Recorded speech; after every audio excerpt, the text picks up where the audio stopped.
Mengenai hukum kunut subuh, para ulama salaf kita khususnya dalam 4 madhab memang berbeda pendapat dalam hukumnya. Di antara ulama yang mensunahkan adalah madhab Maliki dan Syafi'i.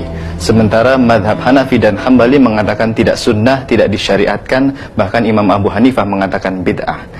Dan masing-masing madhab tentu saja menggunakan dalil-dalil yang diyakini kebenarannya. Lalu bagaimana dengan madhab Syafi'i yang mengatakan kunut subuh itu sunnah? Apakah memang benar ada dalil sahihnya?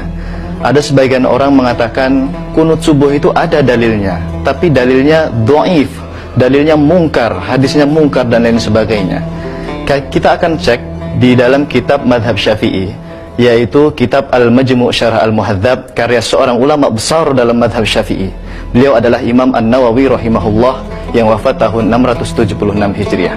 Dalam kitab tersebut beliau menyebutkan, wahtajja ashabuna bihadithi Anas radhiyallahu an, anna Nabiy sallallahu alaihi wasallam qanata syahran thumma tarakah, fa amma fi subhi falam yazal yaqnutu hatta faraqat dunya.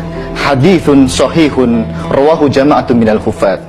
Imam Nawawi mengatakan, kami ulama madhab Syafi'i menggunakan hadis riwayat Anas bahwa Nabi SAW pernah berkunutan selama 1 bulan, kemudian beliau tinggalkan.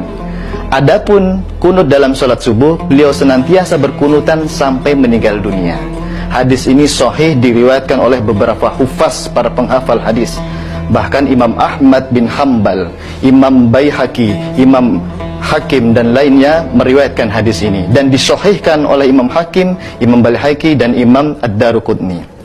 Lalu bagaimana dengan riwayat hadis Imam Bukhari dan Muslim yang mengatakan bahwa Nabi pernah berkunutan selama 1 bulan, kemudian beliau tinggalkan, titik, thumma taroka. Hadis ini sahih riwayat Imam Bukhari dan Muslim.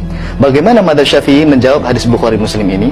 Tentu saja Imam Nawawi sebagai seorang muhaddits, ahli hadis, beliau menjawab bahwa yang ditinggalkan itu adalah laknat, doa laknatnya, bukan kunutnya. Karena di riwayat yang lain, riwayat Imam Ahmad, Baihaqi, Daruqutni menyebutkan bahwa kunut subuh tetap dilakukan sampai meninggal dunia. Bahkan hadisnya sahih.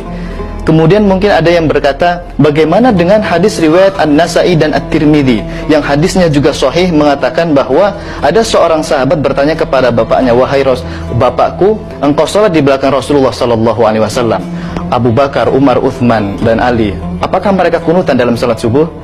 Dijawab oleh bapaknya, aibunai fahadathun, dalam riwayat lain famuhdathun, wahai anakku, itu adalah perbuatan yang diada-adakan kunut subuh itu. Hadis ini sahih riwayat Tirmidzi dan Nasa'i. Bagaimana madhab Syafi'i menjawab hadis ini?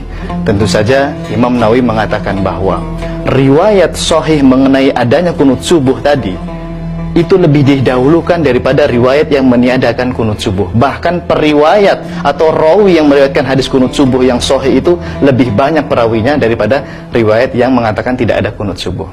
Itulah jawaban dari madhab Syafi'i, dan memang benar hadisnya sahih mengenai kunut subuh itu. Tapi sekali lagi ini masalah ijtihadiyah, bahwa para ulama berbeda pendapat dalam hukumnya dan masing-masing menggunakan dalil yang diyakini dengan kebenarannya. Sekian, terima kasih. Wassalamualaikum warahmatullahi wabarakatuh.